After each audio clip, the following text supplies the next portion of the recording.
วัสดีค่ะเรามาตอนที่ดอกอินทนิล EP ที่2เลยนะคะหลังจากคลิปที่แล้วเราได้ถักวนรอบอกของเรา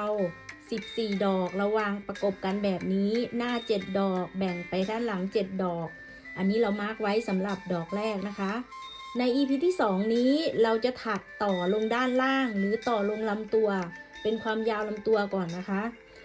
ในแถวนี้เราจะเรียกว่าแถวที่2ค่ะในดอกแรกเราจะต่อเข้าไป1กีบ2กีบ3กีบตรงนี้นะคะแถวที่2ดอกแรกเราถักออกมา3กีบเต็มค่ะเราจะไม่สาธิตวิธีขึ้นตั้งแต่โซ่แรกนะคะเพราะว่าเราได้สาธิตการถักดอกไว้โดยละเอียดใน EP ที่1สำหรับคนที่เข้ามาใหม่ก็สามารถเข้าไปกดดูได้นะคะในชื่อคลิปว่าดอกอินทนิล EP ที่1ค่ะใน EP นี้เราจะทำการเชื่อมเราจะเรียกดอกนี้ว่าแถวที่2ดอกแรกค่ะเราจะถักออกมา3กีบเต็มแบบนี้แล้วเราจะเอากีบที่4ที่5ที่6ไปเชื่อมลักษณะนี้นะคะงานมันจะเชื่อมสับว่างโดยจุดเชื่อมนี้กีบนี้ค่ะเราจะเชื่อมเข้าไปถ้านับจากทางนี้ก็จุดที่5นะคะ1 2 3 4เราจะเชื่อมจุดที่5จุดที่6แล้วก็มากีบนี้นะคะเราจะเว้นเราเว้น1ตุ่มค่ะเราจะเชื่อมจุดตุ่มที่2ตุ่มที่3ทีนี้ก็จะเหลือ1ตุ่มตรงนี้แล้วในกีบนี้นะคะเราก็จะกระโดดมาเชื่อมกระดอกฝั่งนี้ด้วยซึ่งเราก็จะเชื่อมเว้น1จุดเชื่อมจุดนี้กับจุดนี้ฝั่งนี้ก็จะเหลือ1ตุ่มนั่นเองพอมาจุดนี้นะคะเราก็จะเว้น1ตุ่มเราจะเชื่อม2ตุ่มนี้ซึ่งนับมาจากด้านนี้ก็จะเป็นตุ่มที่5ที่6นั่นเอง1 2 3 4 5 6นะคะก็จะเหลือเศษ1ตุ่มค่อยๆดูนะคะเราถักออกมา3กีบเต็มแล้วนะทีนี้เราจะเอาไปเชื่อมจุดที่กำหนดเมื่อกี้นะคะเราถักพอ2คอลงไปโซ่3 x ทำตุ่มพอ2คอหลักที่2ทำตุ่มพอ2คอหลักที่3ทำตุ่มพอ2คอหลักที่4นี่นะคะพอหลักที่5ที่6เราจะเอาไปเชื่อม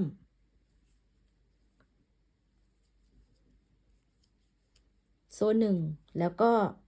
ไปหยิบจุดให้ถูกจุดนะคะ1 2 3 4เราจะเชื่อมจุดที่5ที่6ตรงนี้จับขึ้นมาด้านหลังชนกันค่ะแทงไปที่จุดที่5 x โซ่1แล้วก็มา x ลงในจุดก้านของพอ2คอเมื่อกี้นะคะแล้วก็พอ2คอลงไปหลักที่6โซ่1ก็ไปเชื่อมจุดถัดไปx โซ่1แล้วก็มา x ลงพอ2คอเมื่อกี้นี่ทีนี้ก็ถักหลักที่7พร้อมตุ่มมันจะเหลือเศษนะคะตรงนี้เหลือเศษ1ตุ่มแบบนี้เหมือนกันกับกีบนี้เลยค่ะต่อไปเราก็จะถักโซ่1จบกีบนี้นับไป1 2 3 4 5ปัก x ลงบนหลักที่5ของแถวที่แล้วต่อไปจุดที่2หรือกีบที่2นะคะเราก็จะถักเว้น1ตุ่มเราก็จะเชื่อมจุดที่2จุดที่3กีบนี้ก็จะเหลือ1ตุ่มตรงกลางพอดีนะคะเราก็ถักไป1ตุ่มพอ2คอ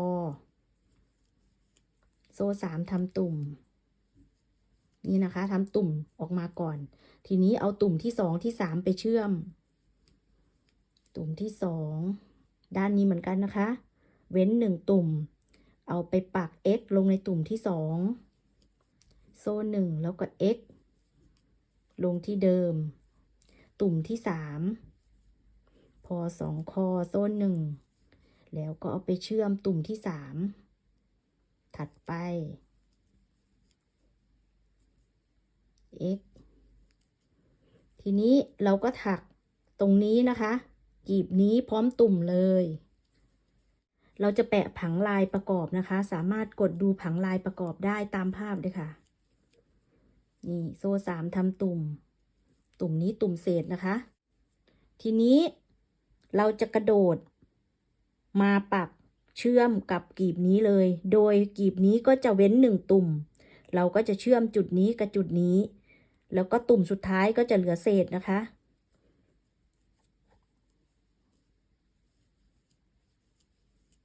โซ่1กระโดดมาเชื่อมตรงนี้เลย เว้นนะคะอย่าลืมตรงไหนเราทำตุ่มเต็มก่อนที่เราจะไปเชื่อมเราต้องเว้นตุ่มเต็มของกลีบนั้นๆนะคะ เสมอเลย มันจะได้ตรงการงานเราจะได้ไม่เบี้ยวค่ะ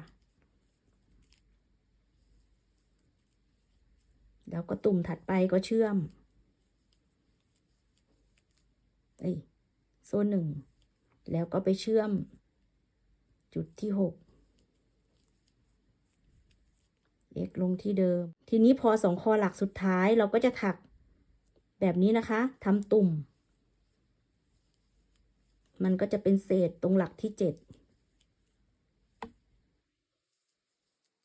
จบโซ่1แล้วก็ปักลงบนหลักที่5นี่ค่ะเห็นไหมดอกกลีบตรงกลางตรงนี้มันจะเป็นลักษณะนี้นะคะอันนี้ก็เหลือเศษ1ตุ่มเหลือเศษ1ตุ่มกลีบที่เรากำลังถักอยู่นี้ก็จะเหลือเศษ1ตุ่มนะคะกลีบละ1ตุ่มต่อไปในกลีบสุดท้ายของดอกที่เรากำลังถักเราจะเชื่อมเว้น1ตุ่มเราก็จะเชื่อมจุดที่2จุดที่3นะคะถ้านับจากด้านนี้ก็จะเป็นตุ่มที่5ที่6นั่นเองค่ะ1 2 3 4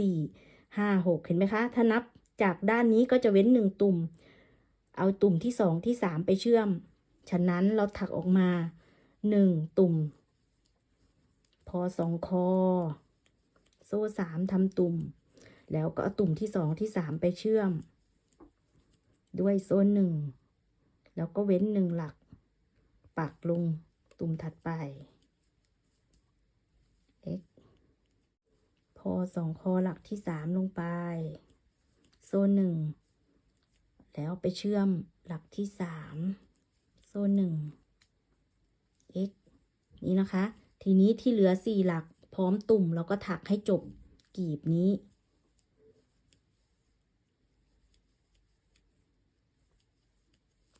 กลีบที่4กลีบที่5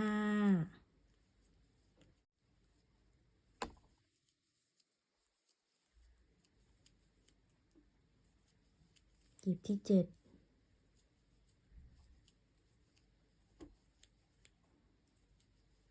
จบด้วยโซ่1แล้วก็ไปปักบนหลักที่5หรือตรงจุดเริ่มต้นนะคะดึงผ่านล็อก1ครั้งนี่ค่ะตัดไหมเดี๋ยวเรามาตามเก็บหางไหมนะคะเราจะให้ดูงานก่อนนี่นะคะดอกแรกของแถวที่2จะถูกเชื่อมเข้าไป3กลีบโดยกลีบแรกตรงนี้นะคะจะถูกเชื่อมเข้าไป2จุดกลีบที่2จะถูกเชื่อมเข้าไปดอกนี้2จุดดอกนี้2จุดจะเหลือจุดตรงกลางหรือตรงหลักที่4นั่นเองค่ะ1ตุ่มเห็นไหมคะมันจะเหลือ1ตุ่มหมดเลยพอมากลีบสุดท้ายจะถูกเชื่อมเข้าไป2จุดเหมือนกลีบนี้เลยนะคะสำหรับดอกแรกเชื่อมเข้าไป3จุดนะคะต่อไปดอกที่2ของแถวที่2จะถูกเชื่อมเข้าไป4กลีบนะคะก็คือกลีบที่1จะเอามาเชื่อมตรงนี้กลีบที่2กลีบที่3กลีบที่4นะคะเราจะถักออกมา2กลีบเต็มพอกลีบที่3เราถักออกมา4หลักพอ2คอลงไปค่ะ4หลักพร้อมตุ่มโซ่3ทำตุ่มหลักที่2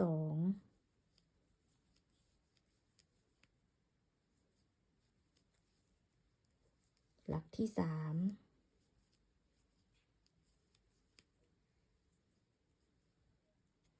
หลักที่4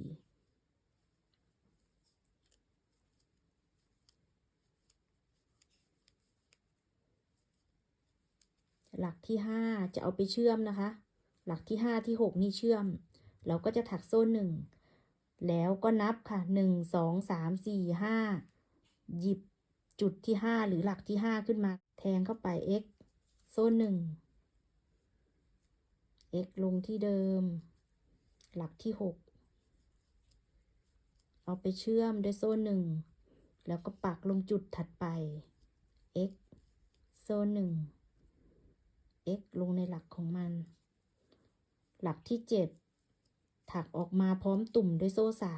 3 x ลงไปเห็นไหมคะหลักสุดท้ายก็จะเหลือเศษแบบนี้ตรงริมจบด้วยโซ่หนึ่งแล้วก็ปักลงบนหลักที่5ของแถวที่แล้วนี่นะคะกลีบนี้ก็จะถูกเชื่อมเข้าไป2จุดกลีบถัดไปจะถูกเชื่อมเข้าไปตรงจุดนี้นะคะเว้น1จุดเราจะปักลงไป1 2ตรงนี้นะคะหรือในหลักที่2ที่3นั่นเองโซ่1แล้วก็พอ2คอลงไปทำตุ่มด้วยโซ่3 x ลงที่เดิมแล้วเอาจุดที่2ที่3ไปเชื่อมก็โซ่1แล้วก็เว้น1ตุ่มนะคะปักลงในตุ่มถัดไป x แล้วก็มา x ลงหลักเดิมหลักที่3โซ่1เอาไปเชื่อมในหลักถัดไปโซ่1 x ลงที่เดิมนี่นะคะได้ครบ2จุดแล้วก็ถักออกมา1จุดเต็มแบบนี้คือในหลักที่4มันจะเหลือเศษคอ2คอพร้อมตุ่มด้วยโซ่3หลักที่5เราจะไปเชื่อมค่ะโซ่1แล้วเราจะกระโดดข้ามมาเชื่อมกับดอกนี้เลยนะคะโดยเว้น1ตุ่มแล้วก็เอาไปเชื่อม2ตุ่มถัดไปแล้วก็จะเหลือ1ตุ่มสุดท้ายตรงนี้นะคะ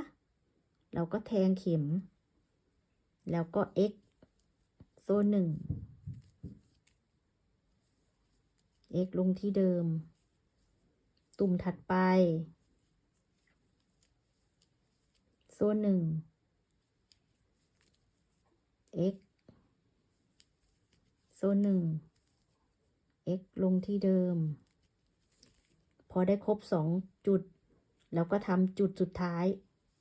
ด้วยโซ่3ทำตุ่ม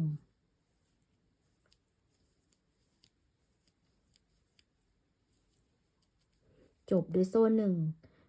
2 3 4 5ปัก x ลงบนหลักที่5นี่นะคะตรงจุดสับหว่างเห็นไหมคะลักษณะมันจะเหมือนกันต่อไปกลีบนี้นะคะกลีบที่5เราก็จะไปเชื่อมกับดอกนี้ค่ะโดยเว้น1ตุ่มแล้วก็ปักลงไป1 2ตรงนี้ก็จะเหลือ1ตุ่มนะคะเราก็ถักขึ้นโซ่1ก่อนพอ2คอลงไปพร้อมด้วยโซ่3ทำตุ่มออกมาก่อนนะให้เหมือนกันเสร็จแล้วก็เอาตุ่มที่2ที่3ไปเชื่อมตุ่มที่2โซ่1นี่เวลาเชื่อมก็อย่าลืมนะเมื่อกี้เราถักออกมา1ตุ่มแล้วก็เว้น1ตุ่มแล้วก็เอาตุ่มที่2ไปเชื่อมกันปักลงในหลักที่2หรือตุ่มที่2เลย x โซ่1 x ลงที่เดิมพอ2คอหลักที่3โซ่1ปัก x ลงไปโซ่1 x พอหลักที่4เราไม่ต้องไปเชื่อมนะคะเราก็ถักออกมาพร้อมตุ่มเลยหลักที่4นี่อยู่ตรงกลางเห็นไหมคะมันก็จะเหลือตรงนี้เหมือนกันต่อไปหลักที่5ที่6เราก็จะเอาไปเชื่อมในกลีบถัดไปนะคะโซ่1อย่าลืมนะคะเว้น1ตุ่มกลีบที่5กลีบที่6ไปเชื่อมปักลงไปดูผังลายประกอบนะคะถ้าใครงง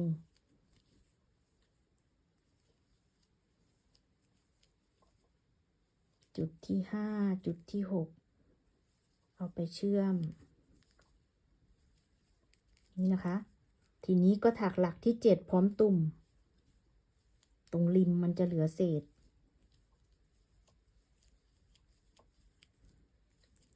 จบกลีบนี้ด้วยโซ่1แล้วก็ปักลงในหลักที่5 x นี่นะคะ ทีนี้กลีบสุดท้ายให้ดูชัดๆพอกลีบสุดท้ายเราก็จะไปเชื่อมกับกลีบนี้นะคะ โดยเว้น1 ตุ่มเห็นไหมตรงนี้ก็เว้น1 ตุ่มเราก็จะเอาไปเชื่อมจุดที่2จุดที่3ถ้านับจากตรงนี้ก็จะเป็นจุดที่5ที่6นั่นเองงานมันแค่มันสลับซ้ายสลับขวาแค่นั้นเองนะคะโซ่1ก่อนแล้วก็ถักไป1 หลักพร้อมตุ่มถักออกมา1 ตุ่มก่อนนะคะตุ่มที่2เอาไปเชื่อมอย่าลืมว่าเว้นตรงนี้แล้วก็ปักลงในหลักถัดไป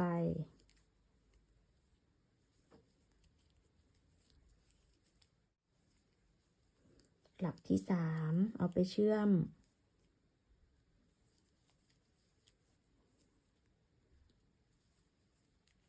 นี่นะคะพอครบ2 จุดที่เหลือ4 จุดหรือ4 ตุ่มก็ถักปกติเลย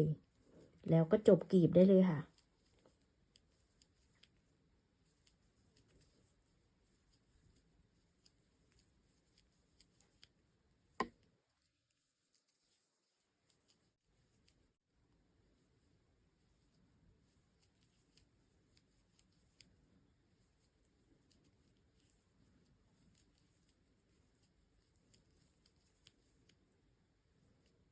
จบด้วยโซ่1แล้วก็ไปปักกับหลักที่5หรือหลักแรกที่เราขึ้นงานล็อก1 ครั้งตัดไหมเก็บหางไหมให้เรียบร้อยนะคะดอกแรกจะถูกเชื่อมเข้าไป3 กลีบตั้งแต่ดอกที่2จะเชื่อมเข้าไป1 2 3 4 กลีบนะคะดอกต่อไปเราก็จะถักเหมือนดอกที่2นะคะคือถักออกมา2 กลีบเต็มเอากลีบที่3ที่4ที่5ที่6ไปเชื่อมอย่างดอกถัดไปนะคะเราก็จะเชื่อมกลีบนี้เราก็จะเชื่อม2 จุดนี้ค่ะ2 จุดนี้นะหรือนับมา1 2 3 4เอาจุดที่5ที่6ไปเชื่อมตรงกับกลีบนี้ค่ะกลีบถัดไปก็เอาไปเชื่อมกับจุดนี้คือเว้น1เชื่อมเข้าไปจุดที่2ที่3ตรงนี้ก็จะเหลือ1 จุดเห็นไหมคะมันจะตรงกันดูดอกนี้เป็นตัวอย่างนะคะดอกต่อไปแล้วก็ตรงกลีบนี้นะคะจะเชื่อมเข้าไปฝั่งนี้กับฝั่งนี้ใช่ไหมคะนี่เราก็ดูแล้วก็ถักหลักที่4ออกมา1 ตุ่มเอาหลักที่5ที่6ไปเชื่อมนี่นะคะแล้วก็ถักตุ่มออกมาที่เหลือพอกลีบที่4เราก็จะมาเชื่อมกับกลีบนี้ก็คือเว้น1 ตุ่มเอาหลักที่2ที่3ไปเชื่อมตรงนี้ก็จะเหลือ1เห็นไหมคะเนี่ยแล้วก็ดอกนี้เราก็ข้ามมาปักจุดนี้ด้วยนะคะข้าม1 ตุ่ม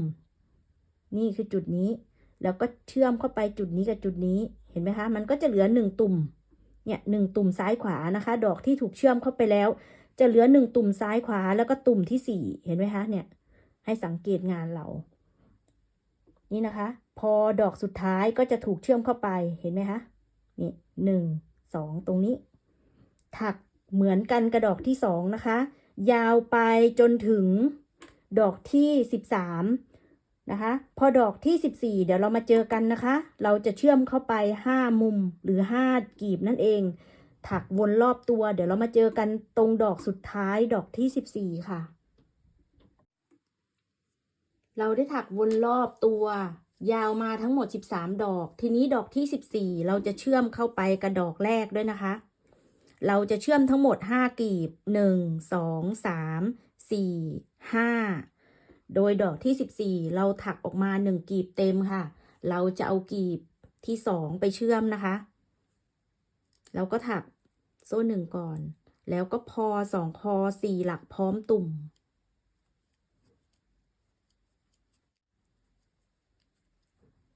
1 2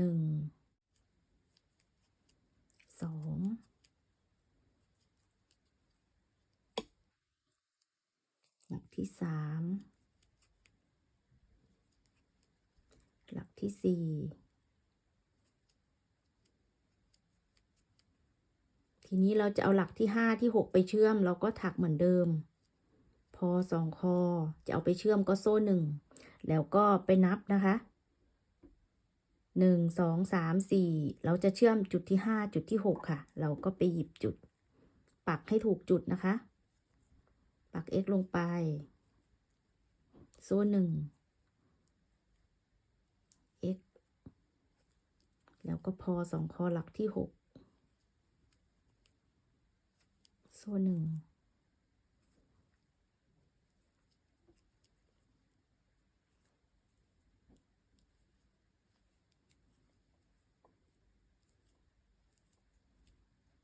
แล้วหลักที่7ก็ทำตุ่มออกมาเลยโดยโซ่3จะเหลือริมซ้ายขวาเหมือนกันนะคะ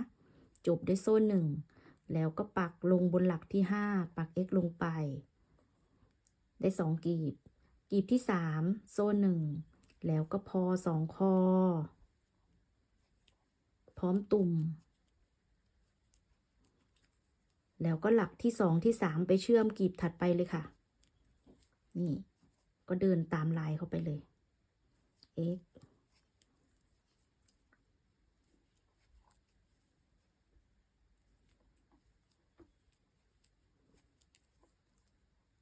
จุดที่3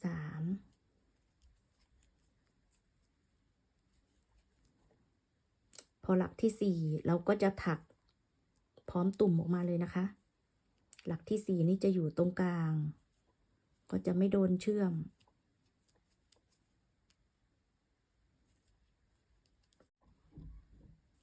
หลักที่5โซ่1เอาไปเชื่อมดอกฝั่งนี้ค่ะอย่าลืมว่าเว้นหลักที่4แล้วก็ปักลงหลักที่5 x หลักที่6โซ่1ปักลงไปโซ่1 x ลงที่เดิมนี่นะคะแล้วก็ถักหลักที่7พร้อมตุ่ม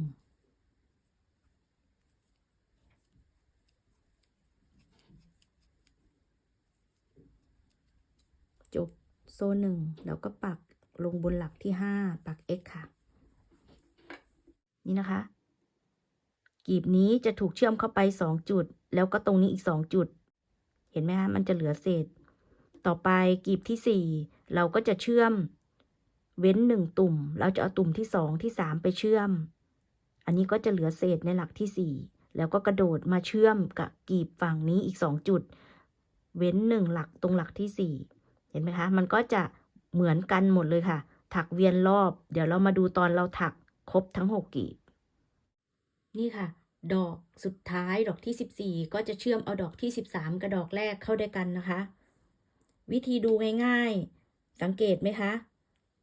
ระหว่างกีบจะมีจุดที่เหลือนี่4จุด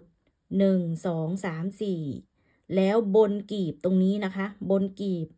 จะเหลือ3จุดแล้วก็สลับมาตรงร่องหรือตรงระหว่างกีบเนี่ยจะมี4จุดหรือ4ตุ่ม